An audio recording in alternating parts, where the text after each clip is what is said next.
Kami sudah sajikan sebelum jeda tadi pemirsa daftar partai-partai 17 partai plus nomor urutnya yang akan berpartisipasi di pemilu 2024 mendatang. Prof Karim, bagaimana melihatnya partai-partai terutama dan partai-partai baru, sejauh mana kemudian nanti mereka bisa mewarnai persaingan politik pemilu 2024, sejauh mana upaya mereka untuk bisa menarik hati masyarakat, Prof Karim?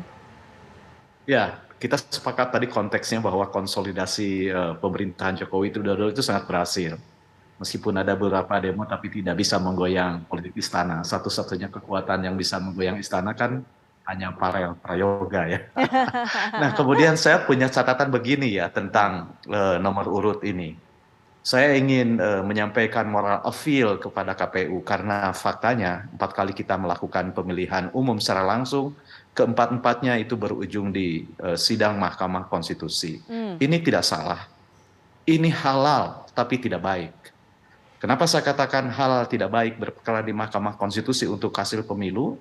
Karena bagaimana mungkin kita menguji 191 juta suara rakyat yang diserahkan kepada 9 orang mahkamah yang 1/3-nya mewakili kekuatan presiden, mewakili kekuatan pemerintah. Nah, dan itu harus dimulai dengan tindakan KPU yang firm. Sayangnya, saya kok agak terganggu ya dengan sikap KPU yang membiarkan, yang membolehkan partai politik untuk memilih nomor urutnya. Sehingga ada nomor partai politik lama tidak mengambil undian karena sudah cocok, tapi juga ada partai lama yang kembali mengambil undian karena ingin mencari nomor yang lain, dan semua partai baru mengambil undian. Menurut saya ini agak mengganggu prinsip jaminan atas kesamaan di dalam kesempatan. Karena sekecil apapun, nomor urut itu akan memberikan pengaruh, paling tidak memberikan pengaruh terhadap kemudahan dan teknis pemberian suara. Selain misalnya pemilihan simbol-simbol komunikasi dalam kampanye. Mengacungkan telunjuk 1, 2, 3, 4, 5 itu masih mudah. Bagaimana 7, 8, 9, 15, 17. Itu yang pertama. Jadi KPU harus mulai tegak lurus dengan aturan. Dia hanya tunduk pada perintah dan larangan aturan. Itu soal KPU. Tolong ini digaris bawahi, sebab kalau wasitnya terombang-ambing oleh keinginan para pemain, kacau kita. Dan kekayaan kita menggelar pemilu secara periodik dan berkualitas ini mudah-mudahan bisa dijaga dan ditingkatkan melalui apa? Melalui penanaman kepercayaan rakyat terhadap penyelenggara pemilu. Lalu bagaimana pengaruh partai baru terhadap perolehan hasil? Begini ya, sampai sekarang kan teori yang menjelaskan ini dua gitu ya, yang saling berpengaruh. Ada yang mengatakan bahwa pemilih ini sudah terbagi-bagi ke dalam kolam-kolam politik yang ada. Ada kolam PKB, kolam PDIP, kolam Golkar, kolam Nasdem, dan lain-lain.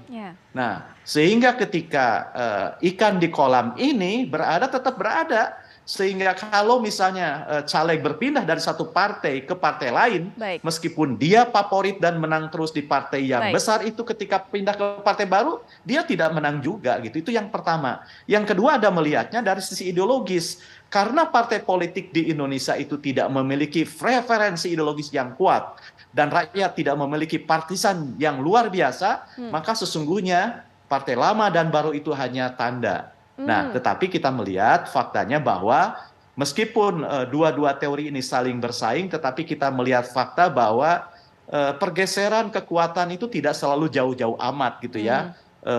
Partai yang meraih suara untuk dan lolos ke parlemen di sekitar itu juga. Jadi menurut saya ini pesannya adalah ini kode kuat bahwa tantangan besar bagi partai baru untuk meyakinkan dirinya bahwa ia layak memegang jabatan. Dengan cara apa? Dengan cara menggoda pemilih yang selama ini sudah terafiliasi ke dalam partai-partai mapan. Gitu. Baik Prof. Bagaimana kemudian pandangan dari Bang Ipang juga mengenai hal ini? Ya, pertama saya sepakat dengan Prof tadi, Prof Karim, bahwa memang equality, orang sama kedudukan di dalam hukum dan pemerintahan itu penting. Makanya ada yang dipakai nomor lama, menurut saya diskriminatif dari awal, memang nggak fair gitu. Sementara partai-partai baru nggak punya mimpi untuk mendapatkan nomor cantik gitu, Mbak Putri. Itu kan mimpi. Betul. Dan ini sejarah juga pemilu yang nomornya harus sesuai dengan kehendak partai lama. Jadi ini kan mempertahankan nominasi nilai-nilai feodal menurut saya gitu. Karena harusnya setara di depan hukum dan pemerintahan, equality kan itu. Yang kedua begini, soal partai politik yang sudah lulus hari ini, mereka selamat sudah menjadi peserta pemilu.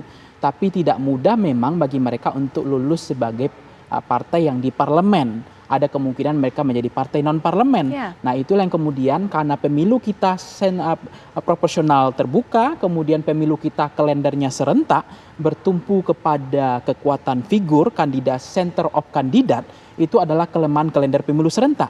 Karena orang cenderung memilih nama, memilih partai. Nah kalau misalnya figurnya di partai itu kuat, magnet elektoralnya kuat, maka partainya akan mendapatkan kutel efek itu. Karena efek figur kemudian menaikkan elektabilitas partai. Tetapi kelemahan dari kalender pemilu serentak ini juga banyak sebenarnya. Misalnya ketidakadilan, penyelenggaraan pemilu yang kemudian tidak efisien, kemudian memakan banyak korban dan seterusnya. Tapi itulah keputusan yang sudah diambil gitu. Nah, yang ketiga adalah yang menarik begini Mbak Fitri, kalau soal resapel misalnya, menurut saya resapel itu mestinya letupannya kembali kepada letupan kinerja, bukan kepada letupan DNA politik, like or dislike atau karena desakan relawan atau kemudian untuk karena DNA bahwa Nasdem mengusung Anies kemudian diresapel. Menurut saya ingat apa yang disampaikan Pak Jokowi, konsisten mestinya bahwa tidak ada bagi-bagi kue kekuasaan, kabinet ramping, resapel berbasis kinerja itu menjadi penting. Jadi kalau kemudian hari ini Nasdem misalnya punya sanksi di soal itu, menurut saya kan Nasdem tidak menyatakan sebagai partai oposisi, masih bagian dari partai pemerintah. Kemudian mereka juga mengawal opini publik, mengawal pemerintahan. Bahkan mohon maaf Mbak Putri, banyak program-program pemerintah oleh Nasdem saya lihat itu dikawal. Salah satunya kenaikan BBM saja yang menurut kemarin banyak publik menilai ini akan menurunkan tingkat kepuasan Pak Jokowi, rating level confidence beliau karena naiknya minyak, naiknya kenaikan BBM itu. Tetapi kan Nasdem pasang badan. Nah mestinya itu jangan kita lupa kacang dalam kulit lah. Artinya harus dibangun tradisi politik yang berkelas yang habitus politik negarawan itu penting. Jadi menurut saya Pak Jokowi juga sangat berbahaya kalau dibisiki oleh lingkaran yang membuat menurunkan level Pak Jokowi dari politisi negarawan gitu. Nanti kita akan tunggu apakah memang isu-isu yang berkembang menjelang akhir tahun ini bawakan dari reshuffle kabinet ini kemudian betul-betul terjadi dan apakah dari partai yang memang selama ini juga selalu ditiupkan isunya begitu kencang. Tapi terima kasih Bang Ipang sudah memberikan pandangannya. Prof Karim, terima kasih Prof sudah meluangkan waktunya untuk bisa memberikan pendapatnya dan juga pandangannya mengenai hal ini. Baik, selamat sehat. Selamat malam Prof. Selamat malam Prof Karim, Bang Ipang. Dan pemirsa kita akan jeda sejenak. Kami akan segera kembali setelah jeda berikut ini.